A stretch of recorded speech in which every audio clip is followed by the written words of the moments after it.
Hello, this is Gemma from NLP4Kids, and I've been asked to share some case studies with you from the work that we do as NLP4Kids practitioners. So I'm going to share with you a couple of emails that we sent out recently that have talked about specific cases that I've been involved with. If you like the sound of these stories, then make sure that you're signed up to the NLP4Kids email database. You can access that by visiting NLP4Kids.org. You can sign up to our newsletter via the homepage of the website, or if you ever make an inquiry about the NLP4Kids franchise, you'll also start to receive these emails on a weekly basis. So for now, let me share with you some of the stories from NLP4Kids. It's been a while since I personally undertook any NLP4Kids sessions in schools, mainly because the day rate for schoolwork is the same as my hourly rate. However, a while ago, I did a lot of school contracts. In fact, I completed 5-year-long contracts. In one of the schools, I was asked to work with a boy who had become uncharacteristically angry. He was snapping at the teacher, falling out with his friends, and had been sent in my direction after an incident where he became physically aggressive. This little chap came in angry, the kind of angry you can see in his jaw, his temples, and the flared nostrils like a bull. If I went in too softly, he would brush me off. If I went in too hard, I'd get resistance, and that might not have been pretty for me. So instead, I simply said, sometimes, and I don't know why, but especially with the boys, when they come to see me, they really don't want to say much. Their teacher might have told me, oh, he's being really angry and getting into fights. And when I ask the boy why, he might not know.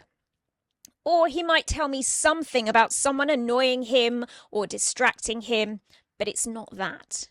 It's something else. Something he wants to stay hidden. He can't tell me that hidden thing because if he did, he might lose all his power to be angry, and angry helps you a lot.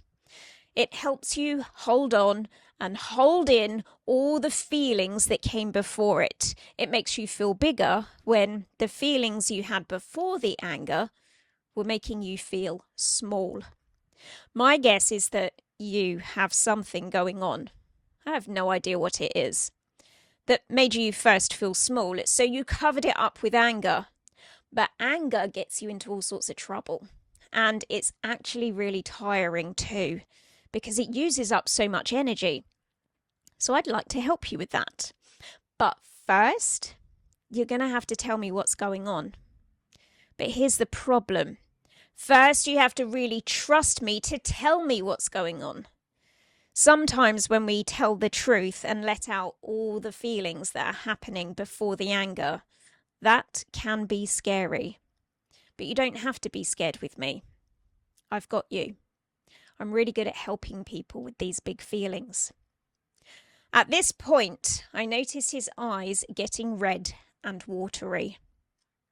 I think in your case, those big feelings and saying what you need to say might make you feel like crying.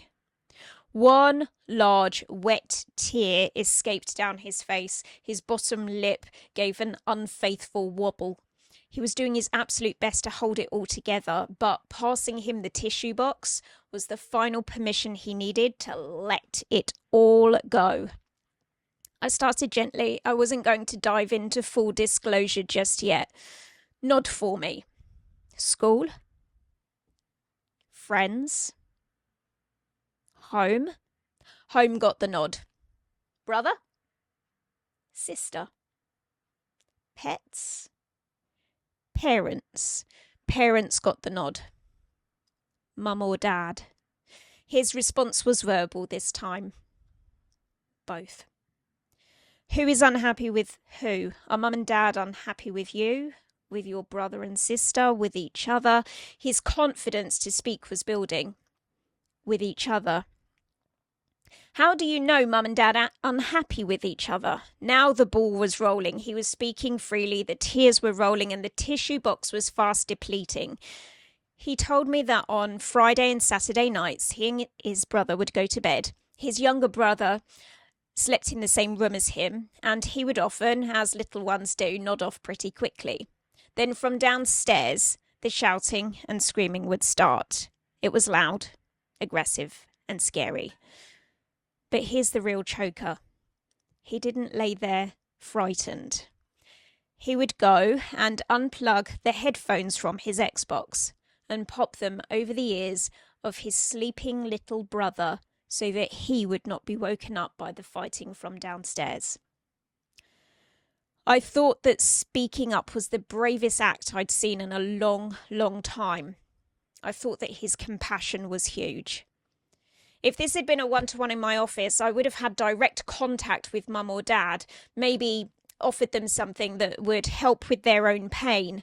But in this school environment, my only obligation was to support this boy and report back on what I'd uncovered so that someone else could address it with his parents. Yes, I could have taught him anchoring, belief change, or use the path of life process, but none of these would have changed his environment. That day, my job was simply to listen, gather information, and offer reassurance that releasing these emotions was a safe thing to do. Then, I promised that I would do my best to make sure that mum and dad knew in the gentlest possible way that he knew about their pain, because he was feeling it too. That's why, before we let you join our team to become a practicing NLP4Kids practitioner, you go through a screening process with one of our existing team members, a senior member of the office, and finally me. I can teach you the NLP techniques so easily, but knowing when not to use them, when to simply encourage and listen, that takes a particular kind of person. I want to know if that's you before we set you up with a brilliant business doing this kind of work and allow you to join us under our umbrella. So that might be a process that you're looking to get started. But before you do, let me tell you one more story. About 10 years ago, I had a very young client come to see me for anxiety. Usually in NLP4Kids, we're working with children aged over 7 years. The reason why is that the L in NLP is for linguistic, meaning that language is an enormous part of the strategies that we deliver. However, this chap was 5 years old, which was younger than my usual demographic. My experience in a private daycare setting meant that I wasn't at all worried about building rapport with a 5-year-old and coming up with fun activities to do together.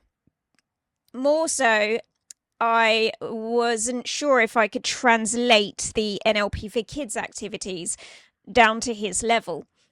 There's honestly nothing worse than being faced with a frozen face that doesn't want to engage, and that's always a risk when you've got an anxious little person. He came in, partially hiding behind the buggy of his sibling. This was going to be a tough gig. He was looking down at the floor and avoiding eye contact as I wandered over to introduce myself. I didn't think this would ever work in my favour, but that day I'd made the smart decision to wear a rather unique pair of shoes. If you come to my house, you'll discover a peculiar cupboard in the entranceway near the front door. It's about the size of an IKEA set of soft closed drawers that contains more than anyone could ever need in the way of shoes. I am ashamed of this, but not that much.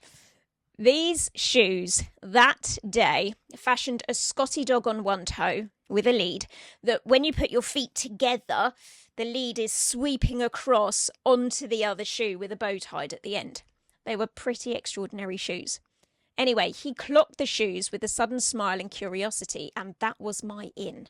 The session went swimmingly. He got chatting in no time, and all of my previous worries quickly evaporated. I can't honestly remember what we talked about in that session or what strategies I used, but I remember that by the end, he'd found the confidence to compliment my shoes. So I told him that, in fact, I own rather a lot of shoes, and this one particular pair is glittery and red like Dorothy's shoes in The Wizard of Oz. He made me promise to wear them next time, and I said that I would, providing that he promised to do the homework that I had set for him. For his next session, I was sure to wear my red shoes. He walked in and exclaimed with the enthusiasm of a true fashionista, "Gemma, I love your shoes." That day we used a process called anchoring, installing positive emotional states such as bravery, power, laughter, and love, all from good memories that he had from his past. Once we'd finished, we tested the anchor to ensure it gave him enough of a fuel injection of the positivity that he needed. The technical terminology we use here is firing it off, which really just means taking the required action to bring back the good feelings. And he did so, and he got more than just good feelings. He actually had an epiphany.